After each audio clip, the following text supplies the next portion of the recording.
뭐 최민수 씨 같은 경우는 어떻게 보면 연예인이라서 그런 상황이 벌어졌을 때 이제 좀 오히려 역차별을 당하는 좀 그런 국면도 있어서 억울함을 토로하는 부분도 있었는데 사실 우리가 어떻게 보면은 위험한 상황, 어떤 어려운 상황에서 그 사람의 인격을 알 수 있다 뭐 이런 얘기도 합니다만 사실 저도 운전하는 입장에서 운전할 때는 좀 예외를 인정해 줘야 되는 거 아니냐. 아무래도 이제 운전 같은 경우는 조그만 실수가 이제 큰 피해로 큰 어떤 그런 그 상황으로 이어질 수 있기 때문에 아무래도 운전하는 사람들은 좀 예민할 수밖에 없고 그런 상황에서는 뭐 조그만 불씨로 인해서 큰 싸움으로 이어질 수도 있는 거니까요. 역시 법조계 예민 보스라서. 이 최민수 씨 보복운전 사건이라고 알려진 이 사건은 정식으로 기소된 죄명은 특수협박, 특수재물손괴, 모욕으로 기소가 돼서 1심 법원의 선고를 받으신 건데요. 1심 법원에서는 최민수 씨에게 징역 6월에 집행유예 2년을 선고했고 최민수 씨는 판결 선고 당일 나오셔서 기자들과 취재진 앞에서 법원의 판결은 존중하지만 이에 대해서는 인정할 수 없다라고 억울함을 토로하셨는데 하지만 더 이상 뭐 분쟁을 이어가지 않겠다는 취지로 그 기자들에게 말씀하셨던 걸로 기억을 해요.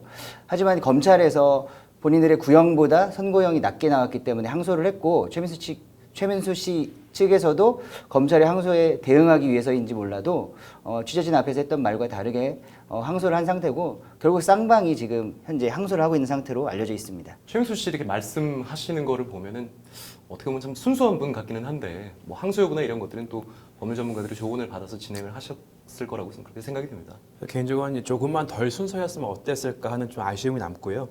최민수 씨는 공인의 어떤 그런 신분이기 때문에 이렇게 보복운전을 하고도 당당한 모습을 보이신다면 오히려 일반인들로 하여금 보복운전이 위법이 아니고 정당할 수도 있다는 어떤 그런 느낌을 줄 수도 있을 것 같습니다. 그래서 그런 측면에서 최민수 씨의 이번 인터뷰는 약간 좀 아쉬운 그런 면이 없지 않아 있습니다. 지금 최민수 씨가 이 형사 재판에서 주장했던 거는 본인이 먼저 그 피해자로 알려진 분으로부터 어떠한 뭐 욕설을 들었고 그렇기 때문에 이분을 따라갔다 이렇게 주장을 하고 있는데 법원에서는 최민수 씨의 주장을 좀 잘 받아들이지 않고 배척한 것 같아요. 그렇기 때문에 왜 1심 법원에서 최민수 씨의 주장을 배척하고 피해자의 말을 인정하면서 최민수 씨에게 그러한 형을 선고했는지 좀 법원의 판결을 좀 알아볼 필요가 있을 것 같아요. 네, 그래서 많은 분들이 도로 위에서 일어난 일이기 때문에 도로교통법 적용을 받을 것이라고 생각을 하는데 사실은 보복운전은 도로교통법이 아니고 형법의 적용을 받는 범죄입니다. 심한 경우에는 살인 미수죄까지 되는 경우가 있었는데요. 이에 대해서 좀 간단히 좀 소개 좀 부탁드리겠습니다, 이재인 변호사님. 예, 뭐 요새 많이 이제 얘기가 되는 것들이 난폭운전 그리고 보복운전 같은 개념들입니다. 사실 난폭운전이라고 하면은 이것은 종래는 뭐 법적인 개념은 아니었고 우리가 쉽게 말해서 그냥 운전을 난폭하게 하는 경우 우리가 생각할 수 있는 게 뭐 과속이라든가 뛰어들기, 신호위반, 안전거리 미준수 뭐 이런 것들을 생각할 수 있겠는데요. 최근에는 이제 도로교통법에서 그러한 난폭운전을 이제 어떤 규제 대상으로 삼음으로써 이제는 이제 법률적 개념이 되었다고 말할 수 있습니다. 그래서 현재는 방금 말씀드린 그런 행태가 이제 난폭운전에 해당하고 그런 난폭운전의 경우에는 행정제재, 뭐 예를 들어 운전면허 정지라든가 취소 같은 행정제재 대상이 될 뿐만 아니라 형사처벌까지도 예정을 하고 있습니다. 그에 반해서 이제 보복운전이라고 하면 보복이라는 개념 자체가 이제 난폭과는 달리 어떻게 보면 상대방을 전제로 하는 개념 아니겠습니까? 그래서 난폭운전이라는 것은 그 행태 자체에 초점을 맞추고 있다면 보복운전이라는 것은 운전이라는 상황에서 어떤 특정인에게 뭐 보복적인 그런 보복의 의사를 가지고 하는 행태를 이제 가리키기 위한 용어라고 할 수 있겠는데요. 아직 우리 법률에서 이제 보복운전이라는 것을 법적인 개념으로 뭐 정의하고 있지는 않습니다. 다만 이제 보복운전이라고 한다면 자동차라는 것이 이제 우리 법률상으로는 위험한 물건으로 취급이 됩니다.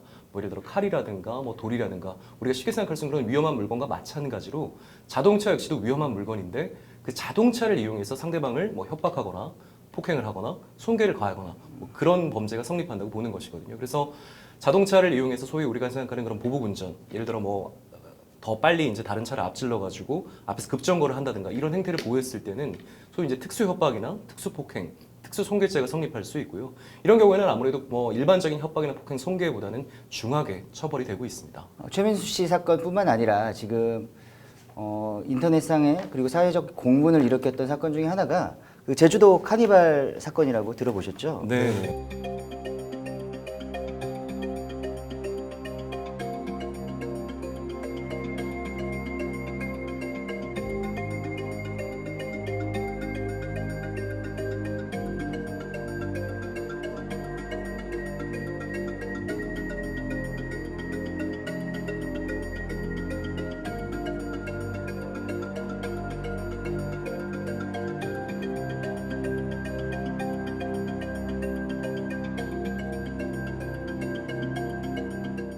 저도 그 유튜브에서 그 영상을 보고 굉장히 놀랐는데요. 두 분 다 그 영상 보시고 어떻게 느끼셨어요? 뭐 다양한 사건들이 있습니다만, 다양한 사건들이 있고 다양한 범죄가 있습니다만, 특히 우리가 좀 건드려서는 안 될, 건드렸을 때 좀 민감하게 반응할 수밖에 없는 좀 그런 유형의 범죄들이 있는 것 같아요. 예를 들어서 뭐 주거에 침입했다, 절도를 하는 경우에도 그냥 절도를 하는 거하고 주거에 침입해서 절도하는 거하고는 죄책을 좀 다르게 보고 있거든요. 왜냐하면 이제 주거라는 공간은 절대적으로 안정을 누려야 되는 공간인데 그 공간의 그런 안정, 그런 평온이 침해됐다는 점에서 죄책을 높게 잡고 있는 것이거든요. 사실 이 카니발 사건 같은 경우도 그 비슷하게 가족들, 그러니까 특히나 어린 아이들이 보는 앞에서 그런 폭행이 행해졌다는 점에서 아무래도 보는 사람들로 하여금 더 경악하게 한 뭐 그런 사건이 아니었나 싶습니다.